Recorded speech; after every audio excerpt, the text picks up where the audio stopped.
साहब दे विच सब तो पुरातन बाणी शेख बाबा फरीद जी की दर्ज की गई है। शेख बाबा फरीद जी ने उस समय दे विच सूफी मर्यादा चों की सानू लिया के दिता कि वो सोच तोरी जिन्हों अज असी सिक्खी दे रूप च गुरु ग्रंथ साहब दे विच मानते हैं।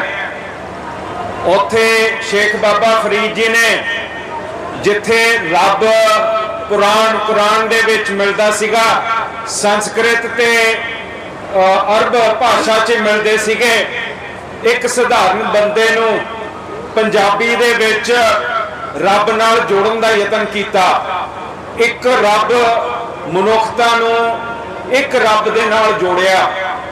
ये जिहड़ी पंजाबी दी मर्यादा है, ये उस समय दे उच्च जिहड़ी उस समय की उच्च उरे धर्म की सोच सी, उथों हट के आम बंदे ताईं रब नूं पहुंचाउण दा यतन वो गुरसिक्खी ने कीता, वो पंजाबी ने कीता। भगत रविदास महाराज ने जद संस्कृत दे विच सारे शास्त्र दिते हुंदे सिगे और ब्राह्मणवाद उन्हां दे उत्ते काबज सीगा, उन्होंने जात पात तो छुटकारा दिवाया, जिसका एक बहुत बड़ा साडे सिक्खी दे विच उन्होंने थां सानू दिती।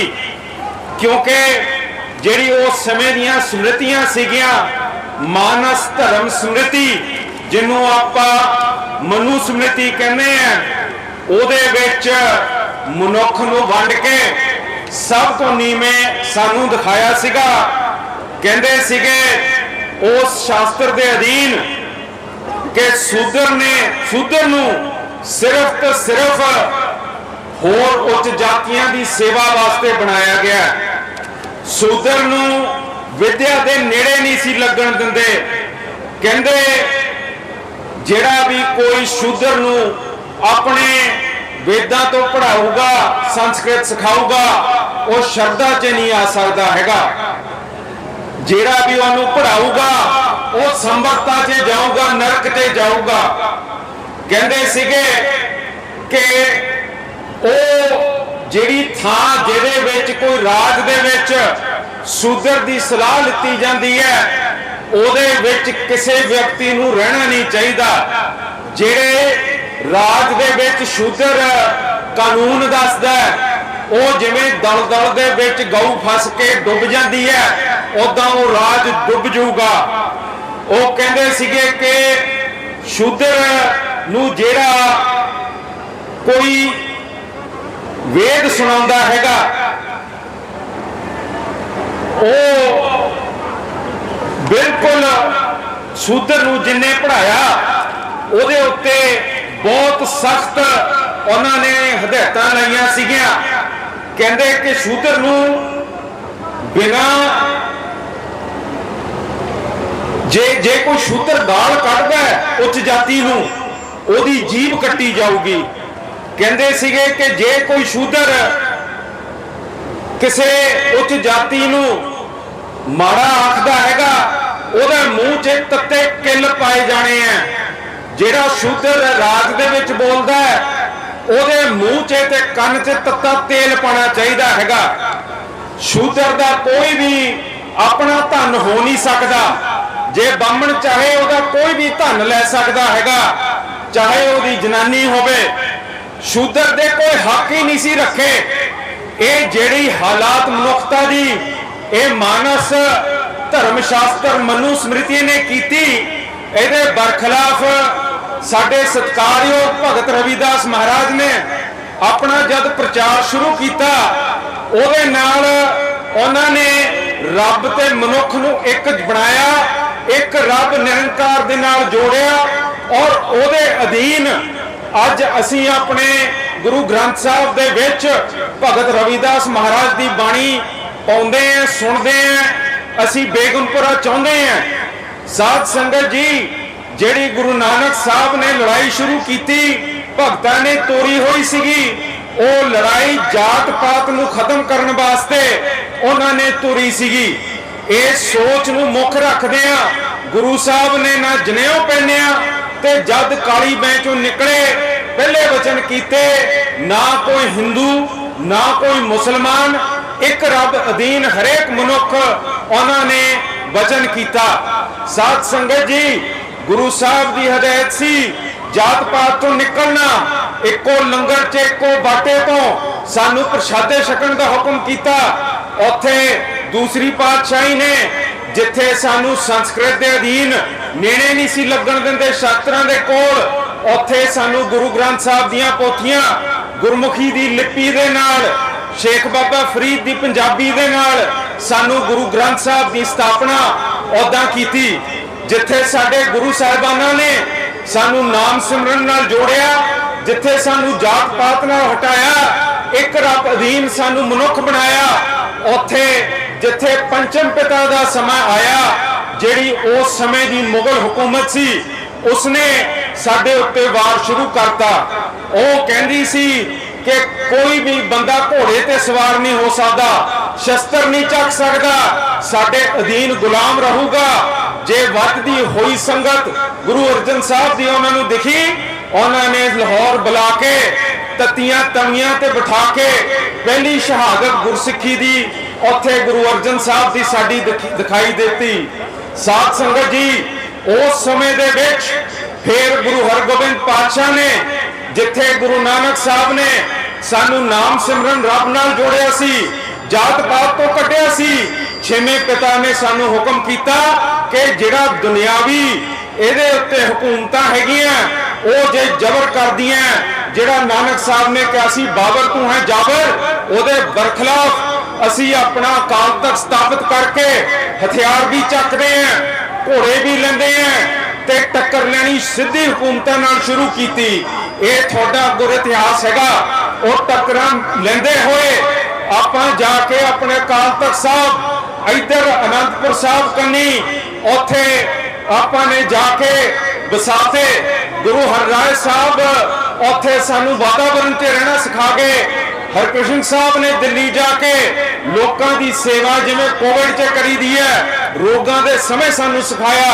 एक गुरसिक्खी ने फिर जब बाबा बकाला गुरु तेग बहादुर साहब के रूप के विच गुरगद्दी संभाली तां मनुखी अधिकारां दी पुंज जिन्हों अज सारे कहने हिंद की चादर, गुरु तेग बहादुर साहब ने ये हिंदुओं के उत्ते बीतदा जिहड़ी हुकूमत ने जबर किया सीगा उन्होंने लैके दिल्ली के तख्त सामने बाबर तू है जाबर फिर उंगल चक के उन्होंने कहा, जिस तहत उस हुकूमत ने साडे 9वें पातशाह का सीफ लाता ते ए साहिब कमाल जिहड़े उरे दम लैण आए सीगे इन्हां ने वो सीस स्वीकार किया।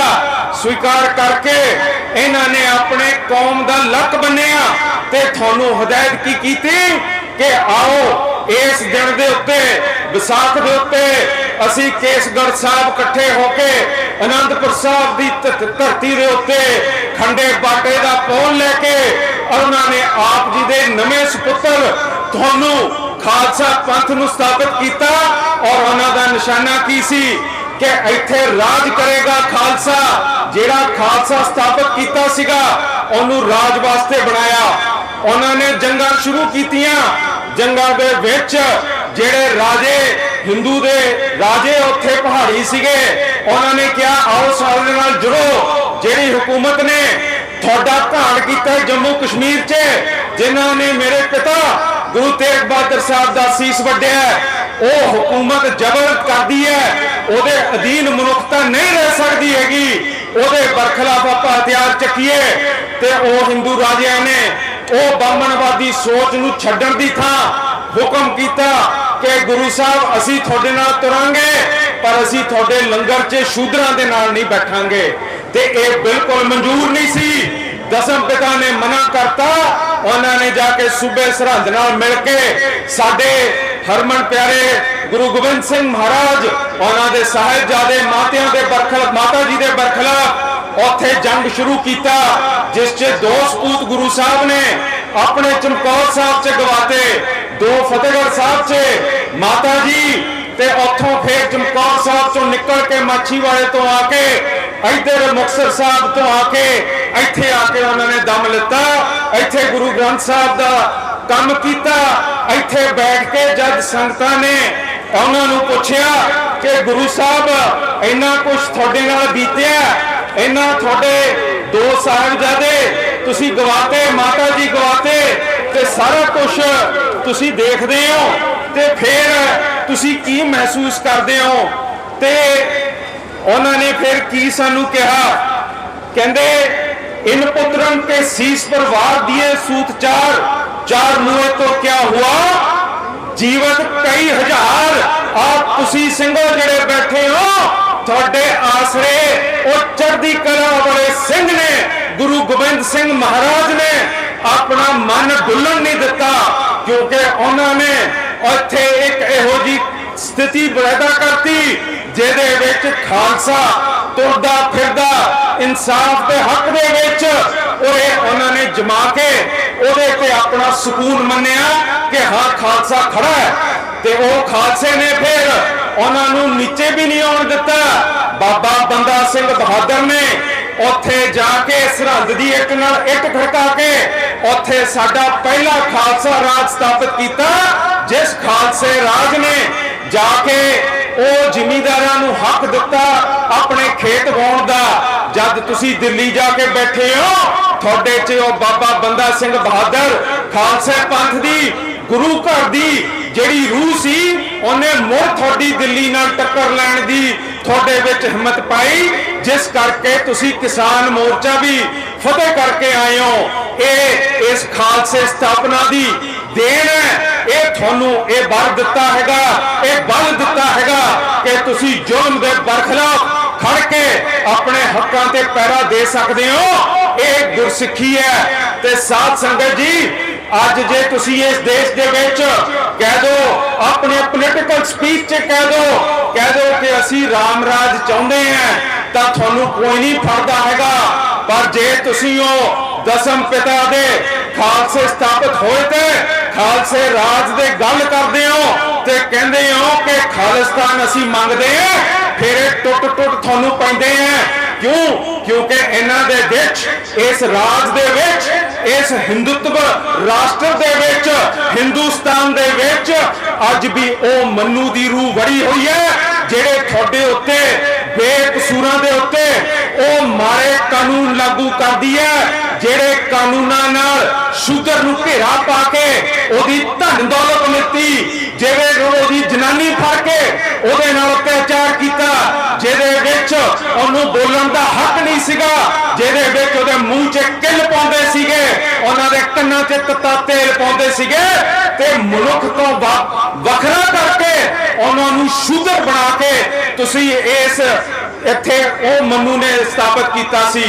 ਅੱਜ ਸਿੱਖਾਂ ਨੂੰ ਵੀ ਉਹੀ ਮੰਨੂ ਦੀ ਸੋਚ ਉਦਾਂ ਹੀ ਦੇਖਦੀ ਹੈ। ਦੇਖ ਲਓ ਆਲੇ ਦੁਆਲੇ ਤੁਹਾਡੇ ਪਾਸੇ ਆ ਮੰਨੂ ਦੀ ਜਿਹੜੀ ਫੋਰਸ ਲੱਗੀ ਹੋਈ ਹੈ, ਇਹ ਤੁਹਾਨੂੰ ਉਰੇ ਨੋਚ ਕੇ ਖਤਮ ਕਰਕੇ ਤੁਹਾਡਾ ਗਲਾ ਦਬਾਉਣ ਵਾਸਤੇ, ਤੁਹਾਡੀ ਬੋਲੀ ਬੰਦ ਕਰਨ ਵਾਸਤੇ, ਤੁਹਾਨੂੰ ਸ਼ੁੱਧਰ ਕਹਿ ਕੇ ਗੁਨਾਹਗਾਰ ਬਣਾ ਕੇ ਤੁਹਾਨੂੰ ਇੱਥੇ ਘੇਰਾ ਪਾਉਣ ਆਈ ਹੈ। ਸਾਧ ਸੰਗਤ ਜੀ, ਮੈਨੂੰ ਦੱਸੋ, ਅੰਮ੍ਰਿਤਪਾਲ ਸਿੰਘ ਨੇ, ਪੱਪਲਪ੍ਰੀਤ ਨੇ, ਕਲਸੀ ਸਾਹਿਬ ਨੇ ਕੀ ਜ਼ੁਲਮ ਕੀਤਾ ਹੈਗਾ, ਕੀ ਉਹਨਾਂ ਨੇ ਮਾੜਾ ਕੀਤਾ ਹੈਗਾ? ਉਹ ਇੱਕ ਪ੍ਰਚਾਰਕ ਹੈ, ਉਹਨੇ ਖਾਲਸਾ ਦੀ ਪੌਲ ਸਾਨੂੰ ਅੰਮ੍ਰਿਤ ਛਕਾਉਣ ਦਾ ਪ੍ਰੋਗਰਾਮ ਤੋੜਿਆ ਹੋਇਆ ਹੈ, ਉਹਨੇ ਨਸ਼ੇ ਛਡਾਉਣ ਦਾ ਪ੍ਰੋਗਰਾਮ ਤੋੜਿਆ ਹੈ। ਉਹਨੇ ਕਿਹਾ ਕਿ ਪੁਲਿਸ ਜੇ ਬੁਲਾਉਂਦੀ ਹੈ ਮੈਂ ਹਾਜ਼ਰ ਹੁੰਦਾ, ਮੇਰੇ ਉੱਤੇ ਕੇਸ ਦੱਸੋ ਕੀ ਲਾਉਣਾ ਹੈਗਾ। ਸਾਧ ਸੰਗਤ ਜੀ, ਉਹਨੇ ਇਹੋ ਜਿਹਾ ਕਿਹੜਾ ਜ਼ੁਲਮ ਕੀਤਾ ਹੈ, ਕਿਹੜੀ ਧਾਰਾ ਉਸ ਤੇ ਲੱਗਦੀ ਹੈ, ਕਿਹੜਾ ਉਹਦਾ ਗੁਨਾਹ ਹੈ ਜਿਹੜਾ ਤੁਸੀਂ ਅੱਜ ਉਰੇ ਘੇਰਾ ਪਾ ਕੇ ਸਾਡੇ ਉੱਤੇ ਖੜੇ ਹੋਏ ਹੋ। ਸਾਧ ਸੰਗਤ ਜੀ ਦੇਖੋ, ਸਾਨੂੰ ਧੋਖਾ ਦੇ ਕੇ ਆਮ ਆਦਮੀ ਪਾਰਟੀ ਨੇ ਕਿਹਾ ਕਿ ਅਸੀਂ ਤੁਹਾਡੇ ਸਿੱਖਾਂ ਦੇ ਮਸਲੇ ਹੱਲ ਕਰਾਂਗੇ, ਗੁਰੂ ਗ੍ਰੰਥ ਸਾਹਿਬ ਲਈ ਇਨਸਾਫ ਲਵਾਂਗੇ, ਅਸੀਂ ਤੁਹਾਨੂੰ 328 ਸਰੂਪਾਂ ਦਾ ਇਨਸਾਫ ਦਿਵਾਵਾਂਗੇ, ਅਸੀਂ ਕੇਸ ਚਲਾਵਾਂਗੇ। ਅੱਜ ਤੱਕ ਜਿਵੇਂ ਮੇਰੇ ਤੋਂ ਪਹਿਲਾਂ ਦੱਸਿਆ, ਉਹ ਬੰਬ ਦੇ ਕੇਸ ਤੁਸੀਂ ਨਹੀਂ, ਜਿਹੜੀ ਟੈਰਰਿਜ਼ਮ ਹੈ ਉਹ ਹਿੰਦੂ ਟੈਰਰਿਜ਼ਮ ਹੈ, ਉਹ ਰਾਸ਼ਟਰ ਟੈਰਰਿਜ਼ਮ ਹੈ, ਉਹਦੇ ਉੱਤੇ ਕੋਈ ਕੇਸ ਨਹੀਂ ਪਾਏ। ਉਹਨਾਂ ਨੂੰ ਘੇਰਾ ਨਹੀਂ ਪਾਇਆ। ਪਰ ਅੱਜ ਤੁਸੀਂ ਇਹ ਸਾਡੇ ਸਧਾਰਨ ਸਿੱਖ ਪ੍ਰਚਾਰਕ ਨੂੰ ਜਿਹੜਾ ਤੁਹਾਡੇ ਦੇਸ਼ ਦੀਆਂ ਗਲਤੀਆਂ ਕੱਢਦਾ ਹੈ, ਜਿਹੜਾ ਤੁਹਾਡੇ ਬਿਲਕੁਲ ਬਰਖਲਾਫ ਸਿਧਾਂਤਕ ਤੌਰ ਤੇ ਬੋਲਦਾ ਹੈ, ਉਹਦੇ ਬਰਖਲਾਫ ਤੁਸੀਂ ਕੇਸ ਚਲਾਤੇ ਹੈਗੇ।